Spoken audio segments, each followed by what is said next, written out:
네, 오늘 말씀은 열왕기상 21장 11절에서 16절까지입니다. 구약성경 553면에 있습니다.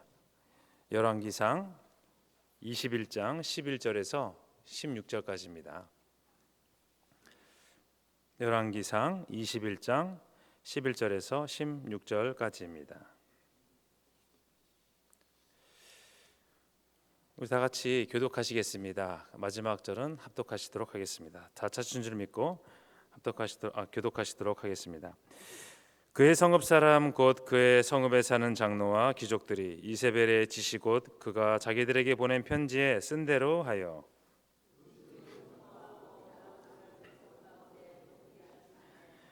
때에 불량자 두 사람이 들어와 그의 앞에 앉고 백성 앞에서 나봇에게 대하여 증언을 하여 이르기를 나봇이 하나님과 왕을 저주하였다 하매 무리가 그를 성읍 밖으로 끌고 나가서 돌로 쳐 죽이고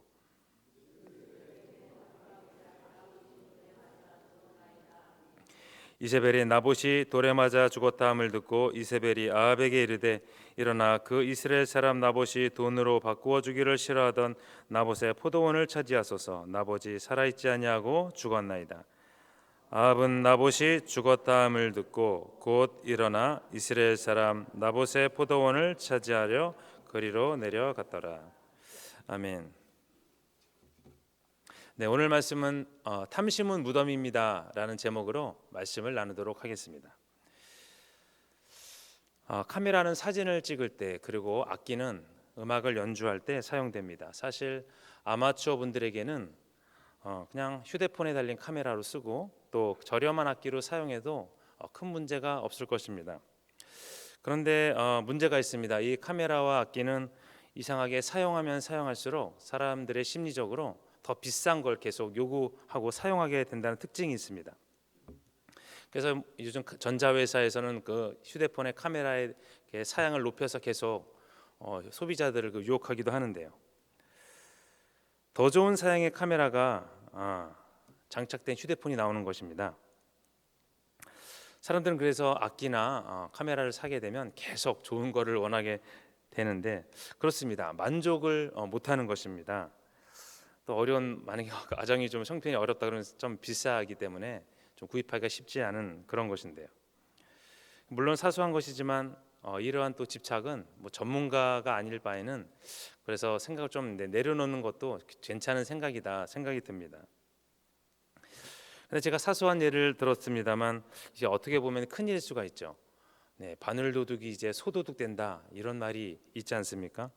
탐심이 그렇습니다. 우리의 탐심이 처음에는 작은 일이죠. 그러나 이제 커지면 눈덩이처럼 돌아오는 것이 우리 탐심의 힘입니다. 요즘 많은 분들이 믿으신 분은 별로 안 그러시지만 증권에 손을 많이 댑니다. 어떤 분들은 뭐 영끌족이라고 해서 영혼을 끌어모아 투자를 했는데 그만 되지 않은 거죠. 처음에는 재미로 하다가 나중에는 큰 돈으로 투자하다가 손해를 보는 그런 경우도 보게 됩니다. 그래서 오늘 탐심에 대해서 우리가 많이 알고 있지만 몇 가지 더 알아야 될 것 몇 가지를 더 말씀드리고자 합니다.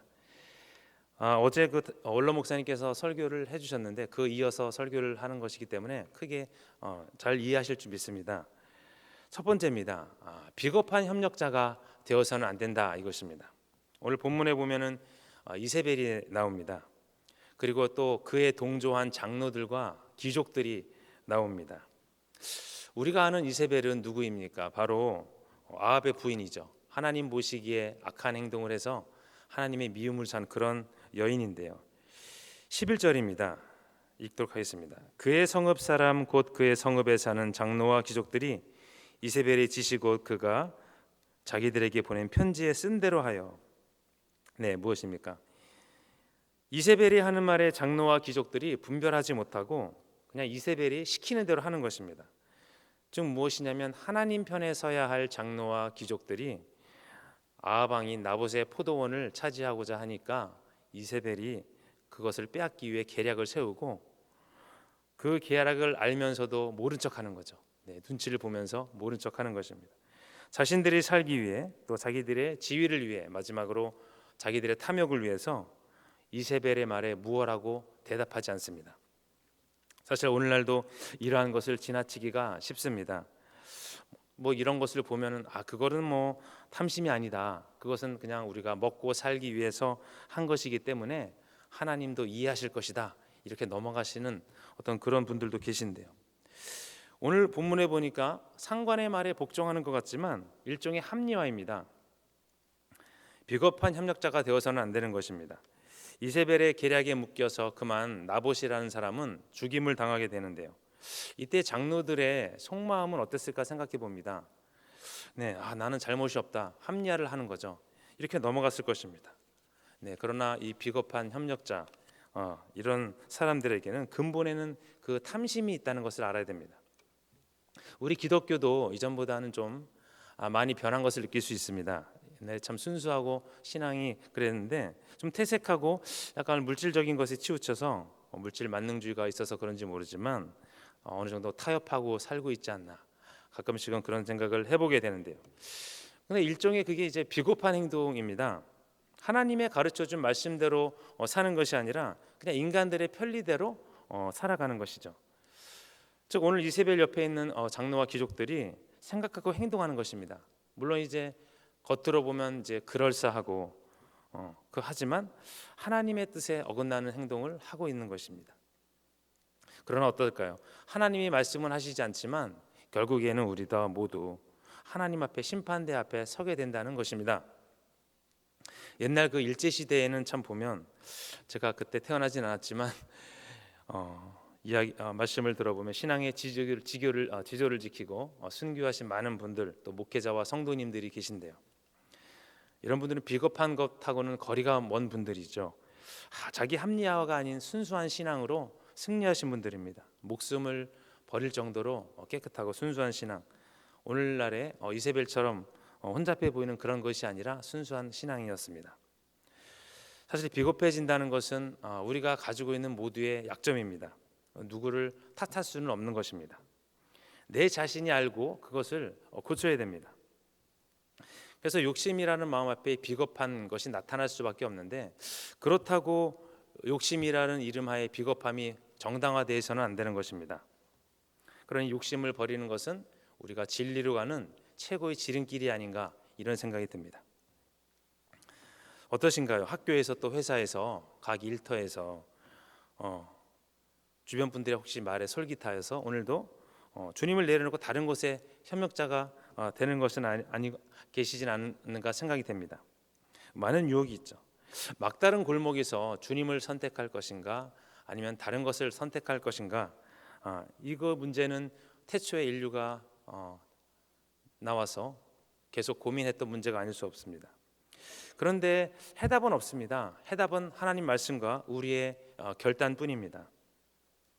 물론 여기 계신 분들은 절대 주님을 버리실 그런 분들이 아니시고, 또 그러한 또 친구와 동료들을 많이 절제하시면서 이 자리까지 오시게 되었을 줄 믿습니다. 그래서 하나님은 결국에는 믿는 자들과 함께 협력하여 선을 이루라, 이렇게 말씀하셨습니다. 믿는 자들과 함께 합하여 마음을 권면하고 신앙생활을 하라, 이렇게 말씀하셨는데요.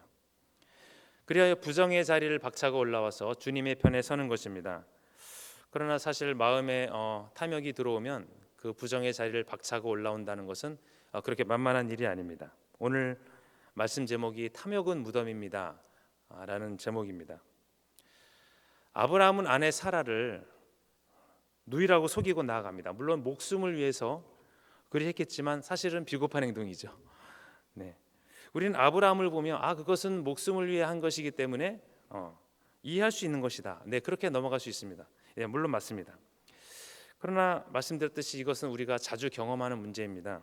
목숨을 거는 문제까지는 아니겠지만 크고 작은 일을 우리가 많이 겪습니다. 그러나 이것을 이기지 못할 때는 그 깊숙한 마음에는 탐욕이 있다는 것입니다. 두 번째입니다. 우리는 때로 침묵할 때가 있다는 것입니다. 실은 안 됩니다. 침묵하는 것, 나쁜 것은 아니지만 문제는 불의에 침묵하는 경우가 있다는 것입니다. 아합은 나봇이 죽었다는 말을 듣고 바로 포도원에 그냥 달려갑니다. 어떤 마음으로 달려갔을까요? 네, 물론 기쁜 마음으로 달려갔을 것입니다. 그러나 이것입니다. 언제 나봇이 죽었냐, 또 언제 묻지도 않고 그냥 포도원으로 달려가는 것입니다. 이제 포도원은 내 거다 하면서 기쁜 마음으로 달려갔겠지요. 나봇이 죽은 사연이 뭔지도 모릅니다. 그냥 달려간 것입니다. 아합의 마음에는 한 영혼이 쓰러져 가는데도 신경 쓰지 않고 탐욕을 채우기 위해서 그냥 달려가는 것입니다. 하나님 보시기 어떨까 생각합니다. 마치 그 밤에 날아다니는 불나방이 있다고 하는데, 불나방이 이제 자기가 타 죽는 것도 모른 채 불 속에 뛰어가려 들어가는 그런 모습이 연상되었습니다. 그러면 완전한 사람은 어떤 사람일까요? 믿음 안에서 지정의가 확실한 사람이 아닐까 생각합니다.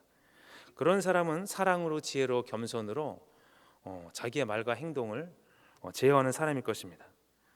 그러나 아합은 이제 불의에 침묵하고 자기의 유익을 노리는 사람들은 아합처럼 하나님이 바라보시기엔 이제 결과적으로 멸망의 길로 가고 있는 것입니다.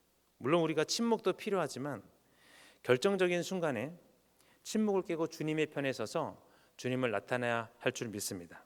또 의연하게 자기의 길을 가야 할 줄 믿습니다.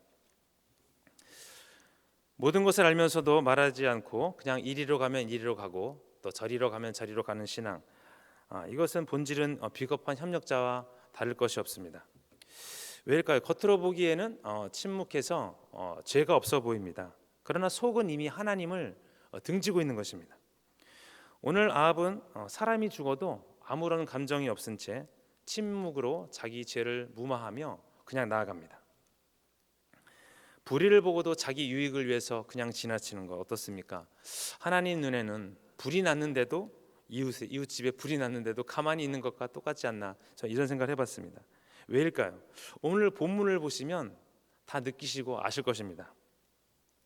만약에 우리 사회가 이러한 사람들로 가득 차 있다면 이 사회가 참 어두워질 것이라고 생각합니다. 그래서 수수방관은 또 다른 죄죠. 만약 사회 지도층이 이러한 것을 실시한다면 파급 효과는 더 클 것입니다. 예수님은 그 성전에서 비둘기 파는 장사하는 사람들의 상을 엎으시며 강도의 소굴을 만드는도다 이렇게 말씀하셨습니다.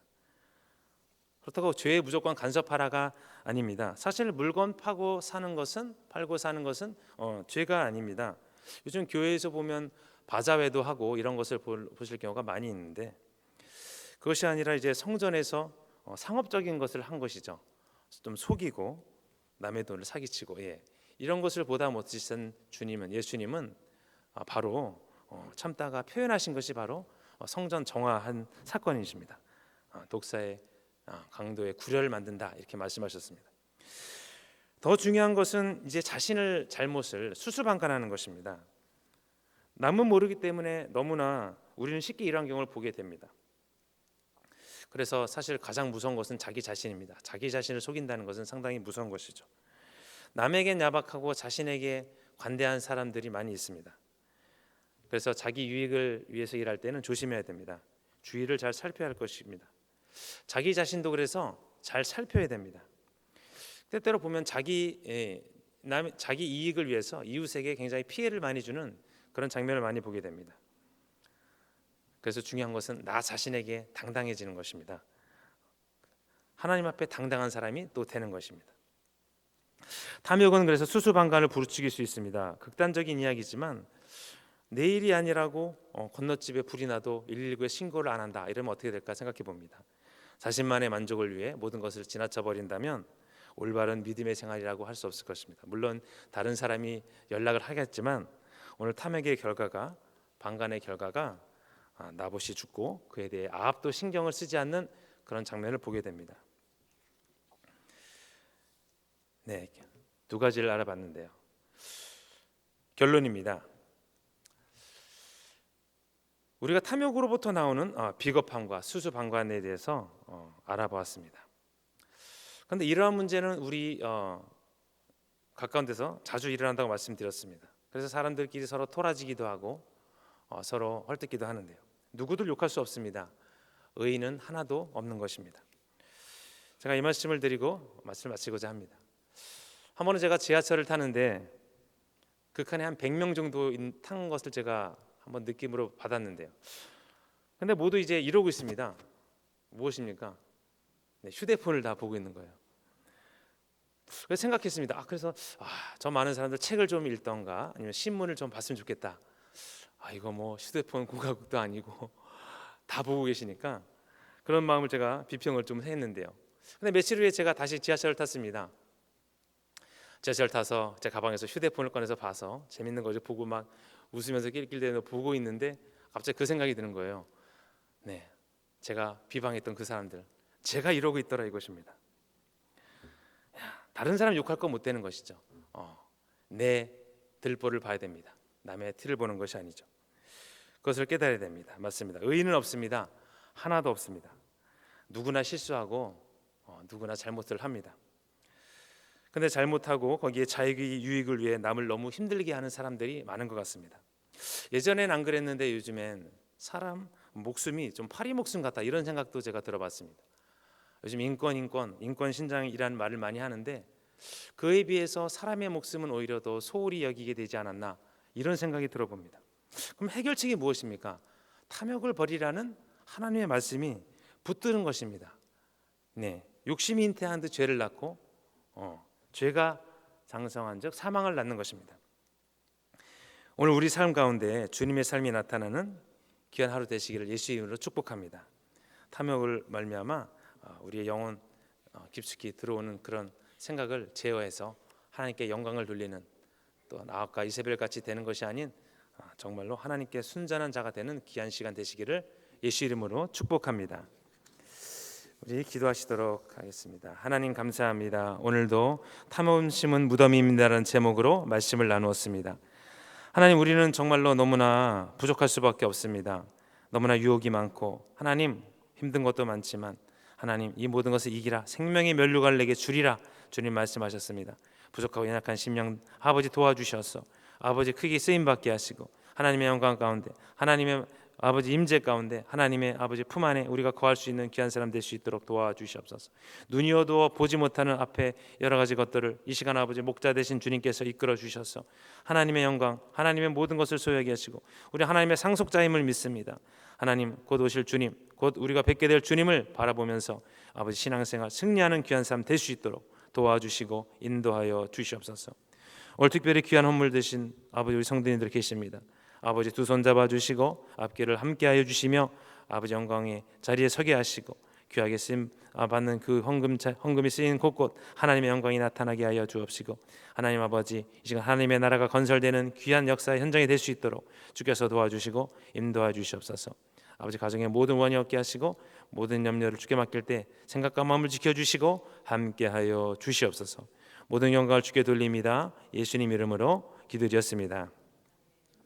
할렐루야. 우리 기도하기 원합니다. 할렐루야. 먼저는 우리 교회를 위하여 또 교회 우리 성도님들 가정을 위하여 기도합니다. 그리고 담임 목사님, 원로 목사님의 성령 충만과 영육간의 강건함 우리 기도해 주시고요. 그리고 얼마 안 남은 바로 코앞인데요. 새생명 전도 축제 정말 새 오신 영혼들이 잘 정착하고 믿음 생활 잘 하실 수 있도록 기도 부탁드립니다. 그리고 새일의 기도에 많은 강사님들 오실 텐데요. 은혜 받는 귀한 말씀 전하게 해달라고 붙들어 달라고 기도합니다. 그리고 마지막 추워지는 날씨 가운데 우리 어려운 이웃들을 위해서 우리 주여 한번 부르시고 간절히 기도하는 시간 갖도록 하겠습니다. 주여 한번 부르십니다.